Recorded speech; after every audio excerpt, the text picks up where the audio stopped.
रोडने बाबासाहेब आंबेडकर आणि त्यांचे अनुयायी काळाराम मंदिराच्या सत्याग्रहाकरता आले असेल ते काही जुनाट घरं आपल्याला त्या काळची बघायला मिळत आहे। माझ्या मागे जे बघताय ते जुनाट घर आहे त्याच काळचे, ज्या काळी इथे सत्याग्रह झालेला असतो। याच रोडने बाबासाहेब आंबेडकर आणि त्यांचे अनुयायी सत्याग्रहासाठी निघालेले होते। अतोच एरिया आहे, फक्त कन्स्ट्रक्शन नवीन झालं आहे, बाकी काही प्रमाणात आपल्याकडे आढळेल की जे त्याच काळचे आहे। एकंदरीत एक परिस्थिती कळते की त्या काळच्या घराचे कन्स्ट्रक्शन असेल आणि नाशिक कितपत डेव्हलप होतं ते आपल्याला घरांच्या माध्यमातून कळतं। आपण त्या रोडवर आहे ज्या रोडने बाबासाहेब आंबेडकर आणि त्यांचे अनुयायी 2 मार्च 1930ला काळाराम मंदिराकडे रवाना झालेले होते। आपणही त्याच रोडने रवाना होत आहे।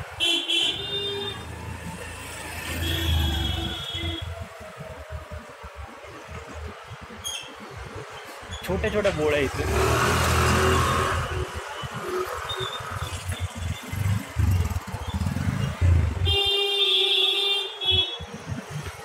काळाराम टेम्पल। आज तो रोड आहे ज्या रोडने सत्याग्रही आणि बाबासाहेब आंबेडकर आलेले होते। आणि हा जो दरवाजा तो उत्तर महाद्वार आहे मंदिराचा।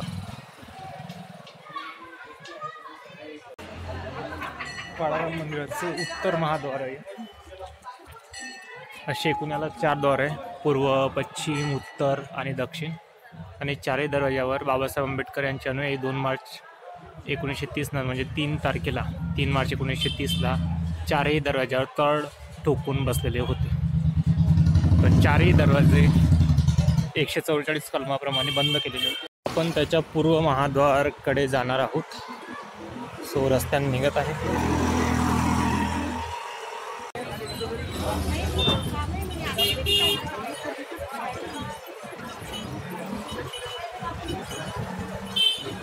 काळाराम टेम्पल इधर। सो काळाराम मंदिराकडे पोहोचतच आहे। पेंडॉल टाकलेला दिसतोय, बॅनर्स लागलेले आहे इथे। आणि हा जो आहे हा पूर्व दरवाजा आहे। पेंडॉल जिथे तो शिलालेख कोरलेला आहे तिथे तो पेंडॉल टाकण्यात आलेला आहे। आणि हे आहे मंदिराचं पूर्व महाद्वार, जे फक्त आता उघड आहे।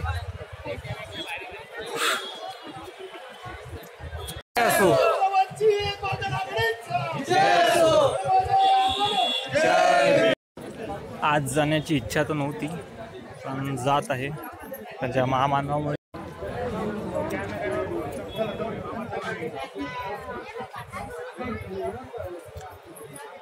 मंदिरात आत प्रवेश केलेला आहे, जिथे बाबासाहेब आंबेडकरांना कधीच बघायला मिळालं नव्हतं।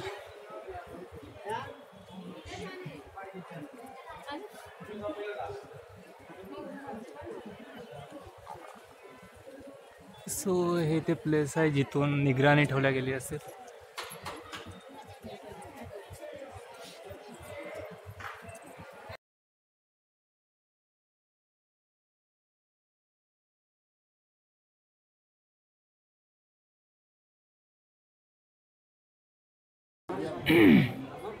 emergency exit of temple।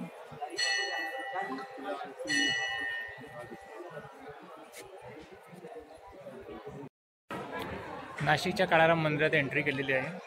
Babasaheb आंबेडकरांमुळे ते साध्य झालं। आज ते वाढवले जात होते दरवाजाच्या बाहेर। बाबासाहेब आंबेडकर सुद्धा आत प्रवेश करू शकले नव्हते, पण आज कोणी अडवू शकत नाही, कारण तसा कुठलाच मायकाला बाहेर उभा नाही। आणि माझ्या मागे जे बघतात तो सभा मंडप आहे, इथेच ब्राह्मण पुरोहित वर्गांनी सभा घेतली असेल,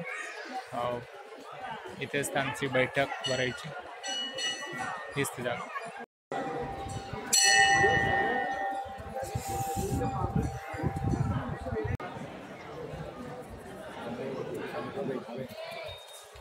डॉक्टर बाबासाहेब आंबेडकरांचा विजय असो। काय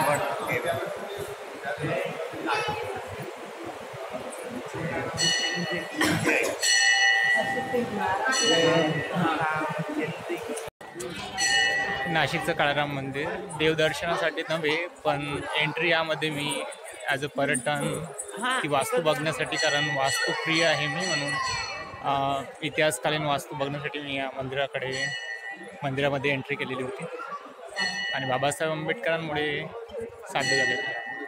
झालंच नाही सुरू. मंदिराच्या बाहेर निघत आहे. माझ्या मागे शिलालेख आहे बाबासाहेब आंबेडकर आणि सत्याग्रही यांच्या स्मृती प्रित्यर्थ उभारलेला काळाराम मंदिराच्या शेजारीच. नाशिकचं हेच काळाराम मंदिर जिथे बाबासाहेब आंबेडकर आणि त्यांच्या अनुयायांनी 2 मार्च 1930ला एक सत्याग्रह घडवून आणलेला होता. आज दरवाजे खुले आहे आम्हाला एंट्री करण्यासाठी. तेव्हा हेच दरवाजे बंद होते बाबासाहेब आंबेडकर आणि त्यांच्या अनुयायांना एंट्री करण्यासाठी, पण आज कुणीच मायकाला तिथे उभा नाही जो आम्हाला एंट्री करण्यापासून रोखू शकेल. सो सर्व सत्याग्रही आणि बाबासाहेब आंबेडकरांना विनम्र निघत आहे पाठ दाखवून मंदिराकडे.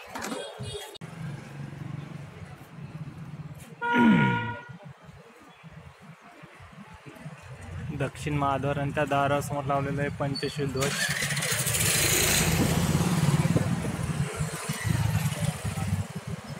आणि त्या काळची जुनाट घरं असणार.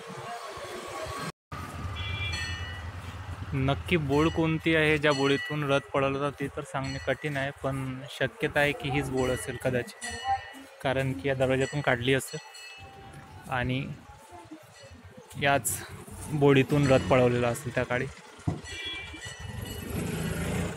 कारण इकडून जो जातो इकडे जो पूर्व महाद्वार आहे आणि इकडे बघतोय तरी बोर्ड तपासून बघतो की हाच तो अरुंद रस्ता होता की दुसरा. कदाचित हाच असेल. हा रस्ता हा आहे आणि हा रस्ता सरळ थेट जाऊन मेन रोडला लागतो. कदाचित तीच अरुंद बोर्ड असू शकते. मंदिराचा ते दक्षिण दरवाजा आणि हा सरळ रोड जाऊन डायरेक्ट मेन रोडला लागतो. आणखीन हा एक रोड आहे तोही तपासून बघू नेमकी बोर्ड कोणती होती. रोड मेन रोडला लागतो आणि त्या मेन रोडकडून थोड्या अंतरावर आहे, थोडा म्हणजे बऱ्याच अंतरावर आहे. आणि एक बोर्ड तिथे सुटते आणि ज्या दुसरी बोर्ड होती तो बोर्ड आपल्याला या रोडवर येऊन सोडते. आणि ती दुसरी बोर्ड आपण बघतोय तर ही आहे अरुंद रस्ता म्हटलं आहे. त्या बुकमध्ये जर हे मेन्शन असतं किंवा आणखीन वाचण्यात माझं जेवढं गेलं की कुठल्या दरवाज्यातून नेमकं ती त्या काळी रथ काढला, त्या रथवरून आपल्याला कळालं असतं की नेमकं तो कुठला रोड. कारण हा जो रोड जातो त्याला 2 फाटे फुटतात. एक हा मेन रोडला जातो आणि तो पण रोड मेन रोडला जातो आणि तो दोन्हीमध्ये जिथं फुटतात ते अंतर दुसरं आहे. आणि हीच ती अरुंद बोळ होऊ शकते कारण तिकडे दक्षिण तोंड आहे मंदिराचं आणि दक्षिण तोंडीमधून जर काढला असेल रथ तर ही अरुंद बोर्ड सापडले असेल आणि याच अरुंद बोर्डीतून रथ त्या काळी पळवला असेल अशी शक्यता वाटते मला माझ्या माहितीप्रमाणे. कारण पूर्वद्वारवरून असा कुठले अरुंद बोर्ड सापडला नाही. आणि राहिला उत्तर तर उत्तरचंही तसं सापडलेलं नाही आणि दक्षिण तर बघितलीच जी असू शकते.